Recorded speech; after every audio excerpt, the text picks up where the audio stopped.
Well, I'm back again with a prequel to my next accessory video. What I've done is I have previously installed a set of high-intensity driving lights. These are LED rider 4300 lumen high-intensity LEDs. And I put these on about a month ago, but I hadn't wired them up because I needed to take basically the bike apart to do all the wiring and put in the switch, etc., etc. So I've just finished that, and I want to just basically go over what's involved. I'm not going to go into any kind of tremendous detail, and once the bike is all back together and I've tested them in the spring, I'll do another video so you can actually see the results. So let me just talk about these lights. First of all, they require a mounting bracket, this L-shaped bracket. These are available from PIAA, SoCal Moto Gear, a few other places sell these. And it's a bracket specific to the Goldwing and F6B. And to mount this bracket, you have to remove the rubber and the mirror. The mirror just unbolts. Then the bracket goes onto the studs, and the mirror goes back over that. And of course, longer screws are needed to attach everything back. And the wiring is a wire that runs up, and it goes inside the front shelter, and that's all wired up afterwards.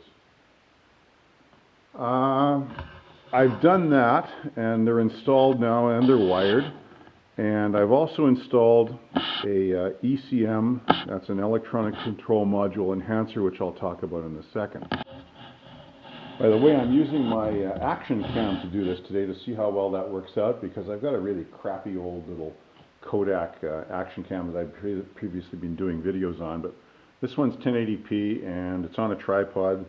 We'll see how it does. I'm not really sure. I've never used it before for close-up work like this. First of all, let's talk about the turning on and off these lights, these LEDs. You could probably hook up an on-off switch and just have them either at 0 output or 100% output. But I wanted to be able to actually use them as daytime running lights as well. Even though they're mounted up high, nobody wants 4300 lumens in their face night or daytime. So what I've done is I put a switch on them, and the switch allows me, with the use of a controller, to vary the output. It's kind of like a dimmer, but yeah, it's a very fast operating dimmer. So these lights can be controlled anywhere from 0 output to 100% output, increments of 10% in between. This is an interesting switch. It's a aftermarket add-on exactly for the Goldwing and F6B, and it fits either over the clutch reservoir if you want your switch mounted on the left, and you can also get the same thing but reversed, so it mounts on the right and the wire lead comes out the left-hand side instead of the right-hand side. I of course want it on the left-hand side so I can control it while I'm driving. Pretty hard to control if it's on the right-hand side with your hand on the throttle. This particular switch has got 3 different settings, 3 on-off switches. There's an LED that lights up when it's powered, each circuit is powered, and I've got them programmed so that the first switch on the left either is in the off position and the lights are off, or in the on position the lights are at 100% full output. So I would be using that at night on a deserted highway, and one of the main reasons I got these high-intensity driving lights is because where I live up here in Canada, we've got all kinds of wildlife out at night, and I do a lot of night riding with my buddies. We're often out late at night running around, and we've encountered many deer, fox, rabbits, raccoons, skunks, you name it. So this way, these should light up the road way down and be able to see things in the ditch and be proactive about it. So that's why I need the 0 and 100%. But to use them as daytime running lights, I have programmed this middle switch that in the down position they are off, and in the on position they are at 10% output. So 10% output is about 430 lumens per side, which shouldn't blind anybody during the daytime. I can also change the output that I've selected. Instead of 0 and 100%, I could change this to any amount I want in multiples of 10. So I could change it to 0 and 10, or 20 and 50%, or 90 and 100%. But right now I'm going to try 0 and 10% and see how that works in the spring. To accomplish that programming, I have to purchase this little black box here, and this is the controller. It's made by Skene, S-K-E-N-E, and it's a solid state controller as well as a relay for the lights. And it's wired back into the switch, and it goes also, you have the ground and the power, etc. I'm not going to get into the actual wiring of that, but that's a solid state device, and that does the controlling of the lights. I've also mounted a grounding block over here in conjunction with a power plate that I'll show you shortly. So now I've got a common ground that feeds into the negative of the battery for grounding all these accessories, because I've added all this stuff and everything's got grounds to it, and I wanted to have one common grounding point. Back to the left side of the bike, sitting on my driver's footrest, is this orange device. And this is something I picked up from Electrical Connection. It's also my other accessory that I'm adding for next season. And it is called an ECM Enhancer, Electronic Control Module Enhancer. And for those of you with Goldwings or F6Bs, you're probably well aware of the famous or infamous cold stumble. And a lot of these bikes, mine included, suffers from, I'm going to say, overly zealous pre-programming of the ECM to cut down on emissions during open loop operation. Open loop operation happens when you first start the bike and it's cold, and the emission controls have not gone into closed loop, whereby there's feedback from the O2 sensors to the ECM and all the other sensors, and the bike runs very well. But that only happens once it's fully warmed up. So between the time you first start the bike and between the time it reaches operating temperature, you're in a pre-programmed open loop configuration, and the bike runs overly lean. The consequence of this overly lean mixture is that the bike can stumble, it can miss, it can jerk, and the throttle response is anything but linear. It's a real bear to drive like that. Once you get used to it, you know what to expect. If you accelerate hard while it's warming up, you can not have those issues, but if you're going slow or just puttering along in first or second gear, any of the gears actually, your throttle response can go from nothing to wide open, and you're not prepared for it, because as you twist the throttle, you get no response. Twist it some more, nothing, and then all of a sudden, boom, it ignites like a rocket, and it can be very dangerous. So Electrical Connection has developed this device, and what it does is it tricks the ECM, the electronic control module, which is right here. This is the little computer that does everything.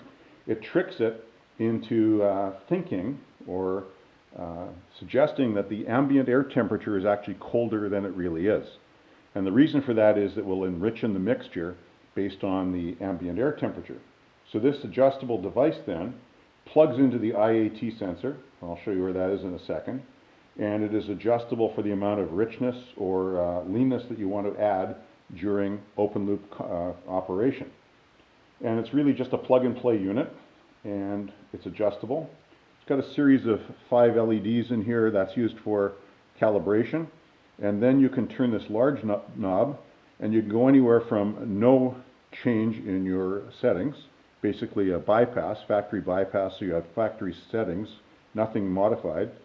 And it goes up in increments of 2% richness, so 2, 4, 6, 8, 10% richer, and you can also go -1, which would give you a 2% leaner mixture if you want it. And you can adjust it and set it, and you can change it. This is a weatherproof unit, so it can be sitting out here. I'm not sure yet how or where I'm going to mount it, but I'll deal with that in the spring. Now, to install this thing, the reason I did it now is because all the shelters are off and the bike is very open. And the reason I did it now is because to wire up these lights properly, I wanted to make sure all the wiring was hidden inside the shelters, inside the fairing, and it wouldn't be out in the open or exposed to the elements.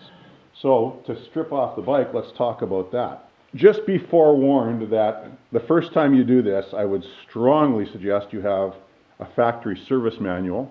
And the reason for that is that there's a process, there's an order of removing things, there's a way to remove things, there's all kinds of tabs and locking brackets and all kinds of things that you can easily break if you're not careful and you don't know the proper way to remove them.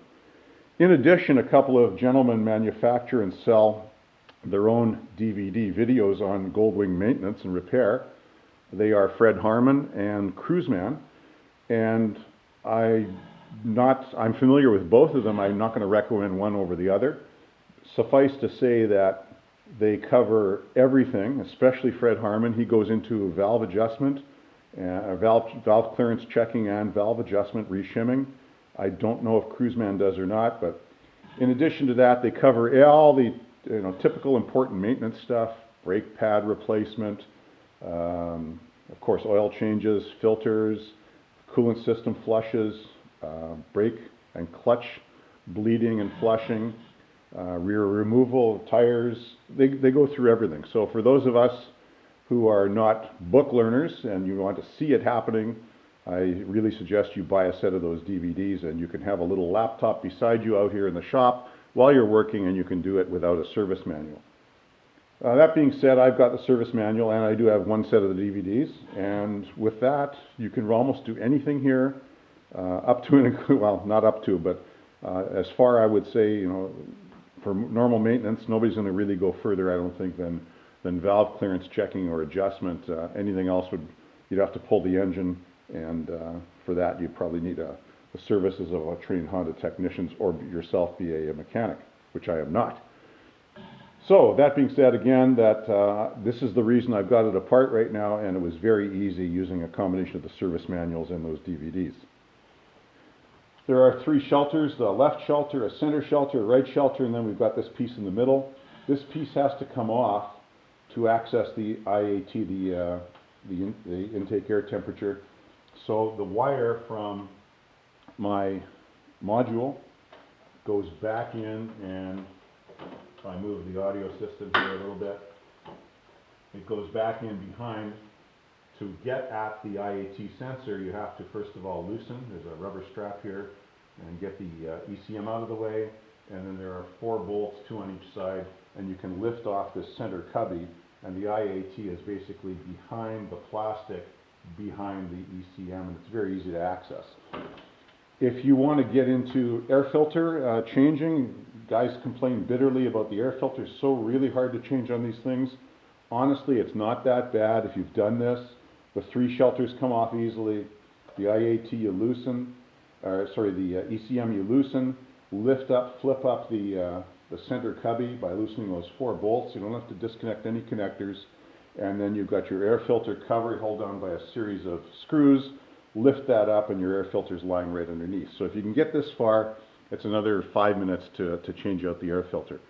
So again, once you do it a few times, it's not a big deal.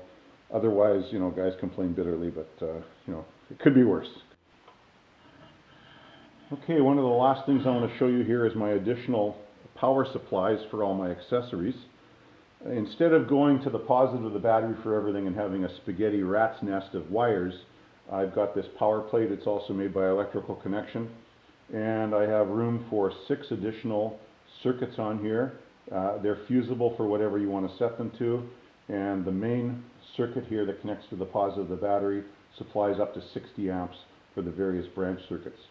There's a relay in here, as you can see, and the relay activates the power block via the accessory circuit. Here is the fuse panel, and Honda's nicely added an accessory terminal on here, which is energized when the key is in the on position, or the accessory position.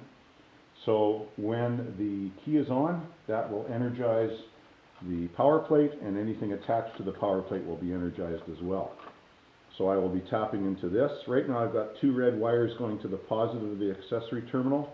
One is for my voltmeter, and the other is for a relay in here. And this is the relay package, actually, in case you haven't seen it under the seat. All the bike's relays are in here. I have installed a headlight relay, which I'll talk about in a second for you. Just give you a view of the back of the bike with it all apart like this. It's kind of funny, my young nephew, I think he's about 8 or 9 years old, he came into the garage the other day and he said, "What's wrong with your bike? Is it broken?" I said, "No, it's just fine." Well, he said, well, what's wrong with it? I said, "Nothing. I'm not fixing it. I'm adding to it. I'm changing some things." He said, "Well, yeah, but it looks broken." I said, "No, it's just all apart." So he couldn't really buy the fact that it looked broken, even though it's not broken at all. You can see if the bike is up on the JNS jack. I leave this up on here all winter. It's easy to move around in the garage. And just for those who are curious what the heck that Honda VTX is doing sitting there, that's my brother-in-law's bike, and it's stored here over the winter beside mine. So even though it's miserable outside today, it's below freezing, there's snow and ice on the ground, I get to work on the bike as long as I want. Eventually up here, this is an attached garage, but not heated. By the middle of winter, January, it's a little cold out here. It's freezing in the garage, a little cold to work on it. So I'm getting this done now. It's still decent in here. It's probably about, I don't know, 45, 50 degrees Fahrenheit still. So getting this wrapped up, and then once it's all done, I'm going to take another video, an accessory video. I'll get it up on YouTube in the spring, showing the operation of the LED driving lights, showing the enhancer, the ECM enhancer. And if anybody has any questions, please feel free to respond on YouTube. Post your question, and I'm on there every day. I get the email that somebody's asked a question, and I'll be glad to answer any questions that I can for you. Till then, thanks for watching, and I'll be back soon. Last year, because of the need for extra lighting, I installed a set of HID replacement bulbs in here, a HID setup, and it was extremely bright. It really lit up the road, but unfortunately it also lit up the eyeballs of any oncoming driver day or night. I tried 4300K bulbs, I tried initially 5000K, which were ridiculous. I was getting flashed during the daytime, I was getting sworn at, the finger, etc., etc. So originally I had 5000K in here, too crazy. I lowered it down to 4300K, pure white instead of the bluish tinge. I was still getting it, so I decided this is stupid. These headlight housings were never designed for HIDs in the first place. They're designed for halogens, so I put back a set of halogen bulbs in there, not the original stock bulbs, but I went with Philips Diamond Vision. They're supposed to be a little bit brighter, whiter light, I think 1,000 hours maybe, 500 to 1,000 hours, I can't remember. They're decent, they're okay. But again, they don't light up the road as far as I need it lit up at night, so that's the reason why I went with the auxiliary driving lights. Now, that being said, when I had the HIDs in here, they strongly recommend, they being the manufacturers of the HID kits, that you put in what's called a startup or headlight startup delay. What that means is, normally when you put your key in the bike and turn it to the start position, when you turn it to the on position, before starting the bike, the headlights come on. Of course, when you press the start button, the headlights go off to conserve battery power for cranking. Then as soon as the engine catches and you release the starter button, the headlights come on again. So you're cycling your headlights 2 or 3 times in starting the bike every time. And as you may or may not know, that cycling is very hard on the ballasts of HID bulbs, the ballasts themselves. In fact, it shortens the life dramatically. So what they recommend and what a couple of companies sell, so Moto Gear, Electrical Connection, they sell a relay delay that delays the startup of the headlights until the engine is running. So what you do is you turn the key, your headlights do not come on, you hit the starter, your headlights do not come on, but once the bike is running and oil pressure builds up to a certain level, then the lights come on via a relay. And that relay, as I said, is activated by oil pressure. So a little wire takes the oil pressure signal and sends it to a relay back, and I've got mine mounted right by the headlight relay because it has to feed into your headlight relay. So basically your headlight relay is relayed itself by the oil pressure sending switch. I left that on the bike because it was on already, why take it off? And this way, whenever I start the bike, the headlights do not come on, even though they're halogen and it really doesn't matter, but I guess it's a little easier on the battery starting the bike and not having the lights come on. So that's the reason also why I've got that extra relay back there.